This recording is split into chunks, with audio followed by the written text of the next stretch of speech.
Cow belt, I don't know where ये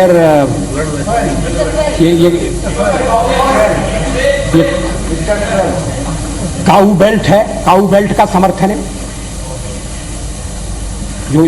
जो काऊ belt जिससे खाया जाता है उसको इस तरह से सदन में उल्लेखित करना।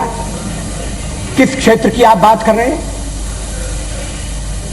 हरियाणा में हम हरियाणा में जीते, हमने कर्नाटक में समर्थन प्राप्त किया है, और ये ठीक है कि केरल में और तमिलनाडु में हम उतने शक्तिशाली नहीं है, मगर हमारा संगठन है। पश्चिम बंगाल में भी हमें 10% से थोड़ा कम वोट मिला हुआ है। अगर आप वोट की बात करते हैं तो फिर 10% वोट की बात करिए। इस सदन में एक व्यक्ति की पार्टियां, एक व्यक्ति की पार्टी, और वो हमारे खिलाफ जमघट करके और हमें हटाने का प्रयास कर रहे हैं। उन्हें प्रयास करने का पूरा अधिकार है, मगर है वो एक व्यक्ति की पार्टी। एकला चलो रे,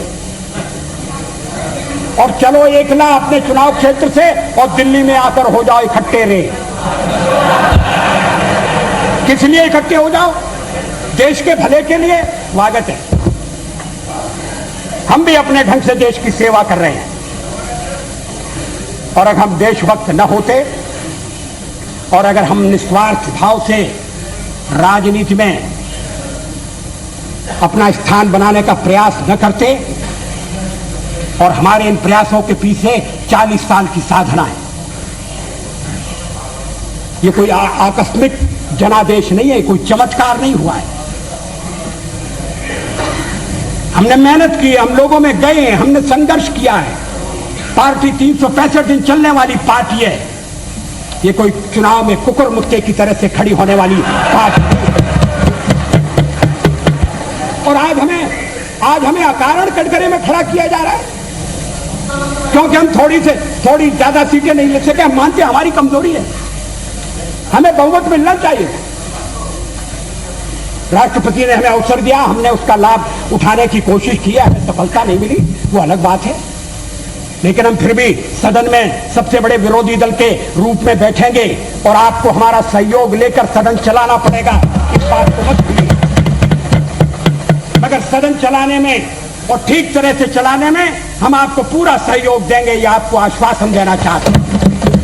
मगर सरकार आप कैसी बनाएंगे, वो सरकार किस कार्यक्रम पर बनेगी, वो सरकार कैसी चलेगी, मैं नहीं जानता। लेकिन जहां तक दलितों का सवाल है, शेड्यूल कास्ट के टोटल मेंबर्स हैं 77, और उनमें से 29 मेंबर्स बीजेपी के चुने गए।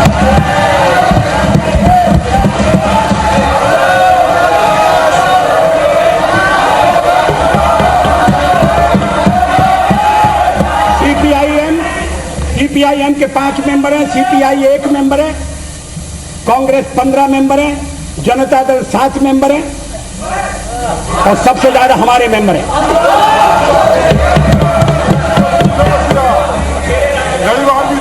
एसटीसी में भी, शेड्यूल ट्राइब्स में भी total number of seat is 41, BJP 11। हमारा जनाधार नहीं है, हमें लोगों का व्यापक समर्थन प्राप्त नहीं है। अगर आप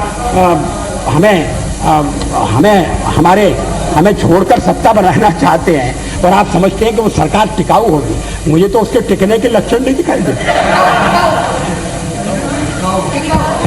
वो पहले तो उसका जन्म लेना कठिन है, जन्म लेने के बाद जीवित रहना कठिन है, और ये सरकार अंतर विरोधों में घिरी हुई देश का कितना लाभ कर सकेगी, ये एक प्रश्नवाचक चिन्ह है। हर बात के लिए आपको कांग्रेस के पास दौड़ना पड़ेगा, और जब आप उन पर निर्भर हो जाएंगे, अभी तो मैं नहीं जानता, पहले चर्चा हुई थी, कुछ शर्तें लगाई जा रही, फिर चर्चा हुई कि कोऑर्डिनेटिंग कमेटी बनाना पड़ेगी। फ्लोर पर भी हम लोग कोऑर्डिनेशन करते हैं, उसके बिना तो सदन नहीं चलता है।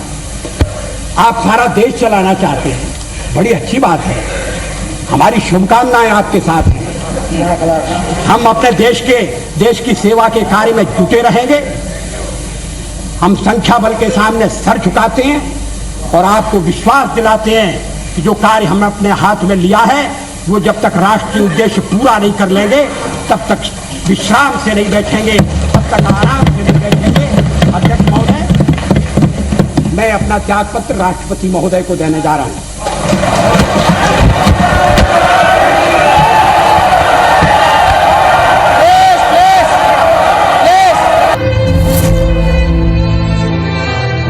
पार्टी तोड़कर सत्ता के लिए नया गठबंधन करके